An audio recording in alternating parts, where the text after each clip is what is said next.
Thank you, Acting Permanent Secretary for Foreign Affairs and International Trade, Major General Majamuse, the Dean of the Diplomatic Corps in this place, we have the Deputy Dean, and the Acting Secretary of the Ministry, Your Excellencies, Ambassadors, and heads of diplomatic missions here in Zimbabwe, senior officials from the Ministry, ladies and gentlemen, comrades and friends.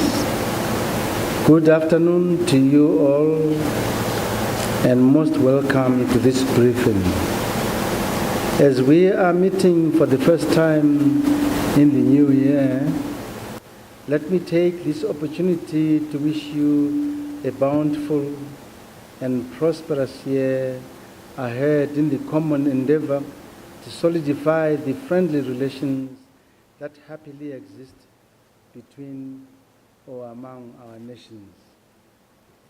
It is in the furtherance of that latter spirit that as government and your foremost interlocutors, we have thought it prudent to brief you on the events of the past 3 days that followed the nationwide stay away, which, as you will acknowledge, was characterized by unprecedented violence.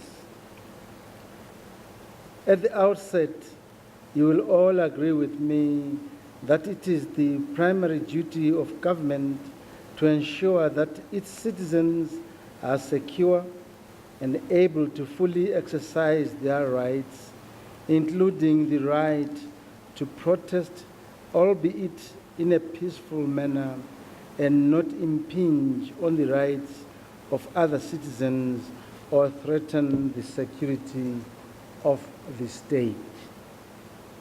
As you will all have witnessed, the recent stay away was neither civil nor peaceful and was characterized by the worst violence that this nation has witnessed in the recent past. Right from the start, the stay away was characterized by horrific scenes of attacks on other citizens, police, and law and order institutions and infrastructure, general arson on state and private citizen businesses, looting, criminality, and general terror, perpetuated mostly by organized youth terror and vigilante groups. The government is convinced that the protests had the hallmarks of a predetermined political agenda and that the identity of the persons and powers behind them is common knowledge. The law and order authorities, with the assistance of other security agencies, want to assure the nation and our friends that they are in full control of the situation and that the security of peace-loving citizens is guaranteed and that the situation has returned to normalcy. The government is saddened to inform the nation at large and you all esteemed ambassadors that the violence occasioned by the stay away resulted in the loss of life of at least 3 persons, including a policeman who was murdered in the most brutal and barbaric way by stoning. These inhuman acts deserve condemnation. There was also wanton destruction of private and state property, including motor vehicles, buildings, shops, police stations, road infrastructure such as toll gates and fuel stations. Such violent behavior has no place in a civilized world. The government wishes to express its deep and sincere condolences to the families of all those who lost loved ones in the senseless violence. Government unreservedly condemns the perpetrators of these barbaric acts.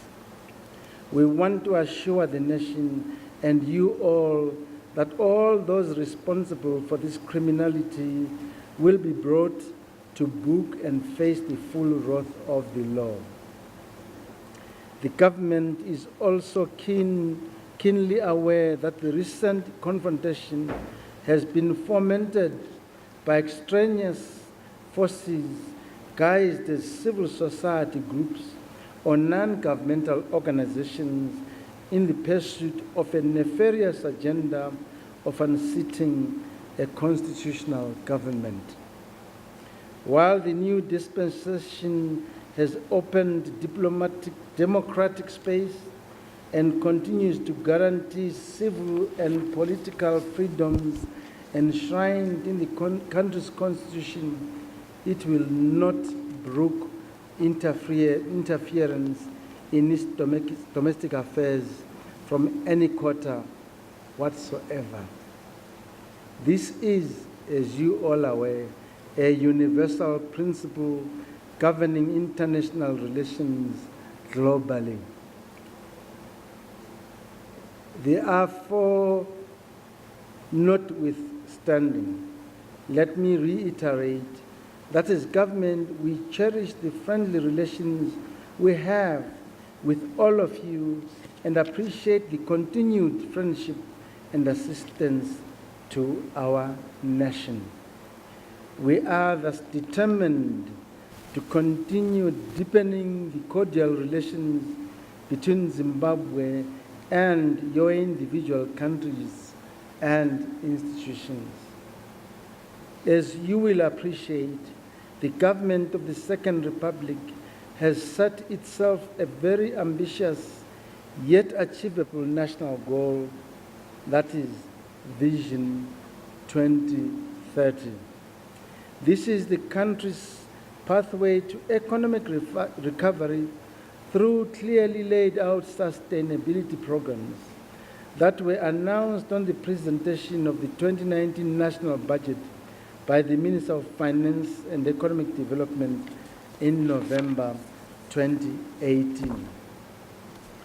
That program has been dubbed Austerity for Prosperity, as it will entail some inescapable hardships on the part of the nation in order to enjoy prosperity later. Dialectics from such a mammoth undertaking are obvious, but these are expected and universal and should not be the reason for half measures. In the words of the President, Comrade E.D. Mnangagwa, we should remain focused on the national vision, that of an upper middle income economy by 2030, where all citizens are free and prosperous.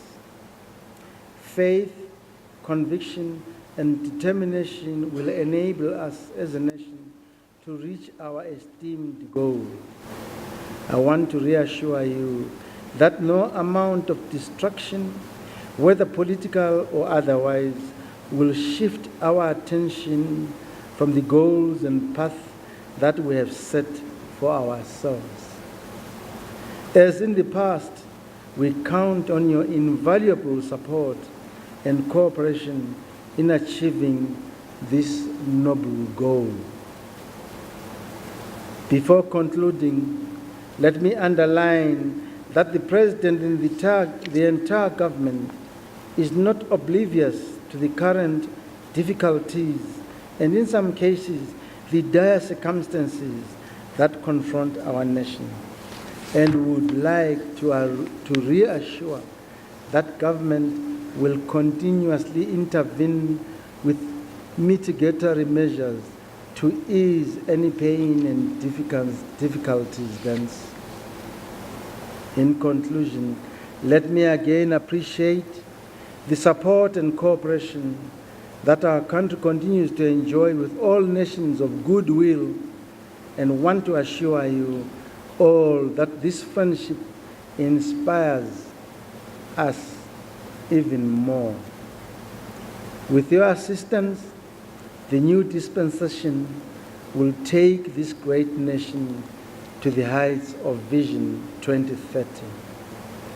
For those with further clarifications, please feel free to visit the Ministry of Foreign Affairs and International Trade.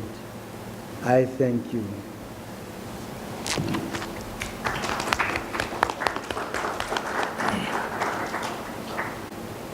In the name of all the diplomatic corps, we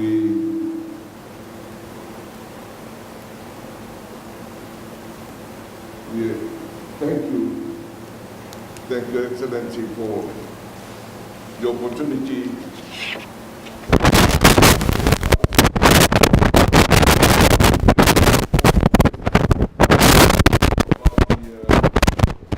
events.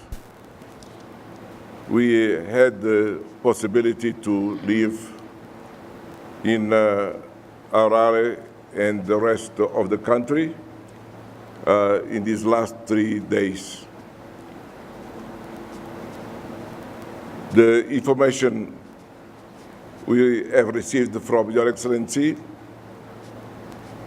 will allow us to keep our government informed about the real situation and avoid any type of speculations.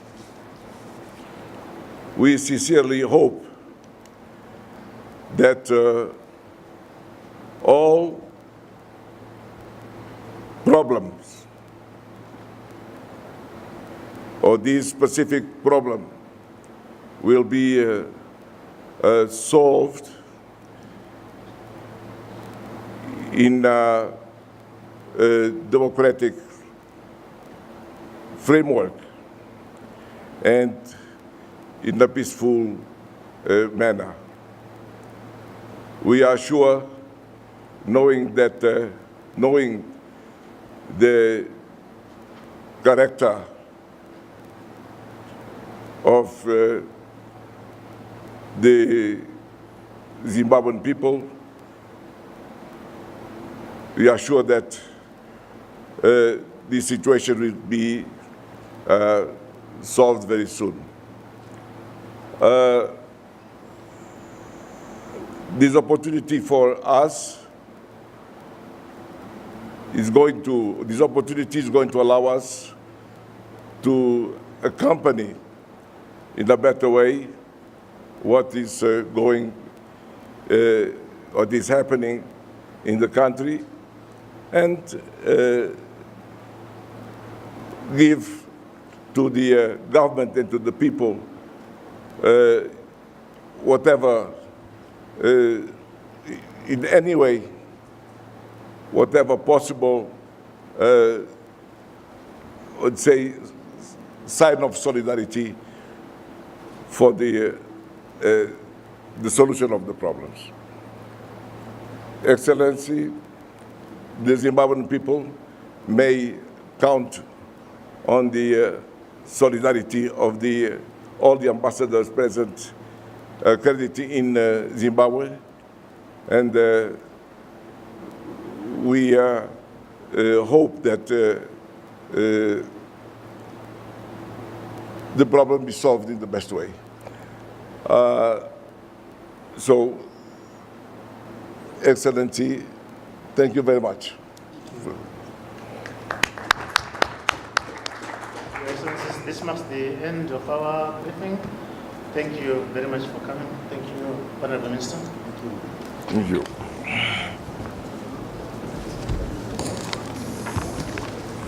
That's all. Bom, thank you.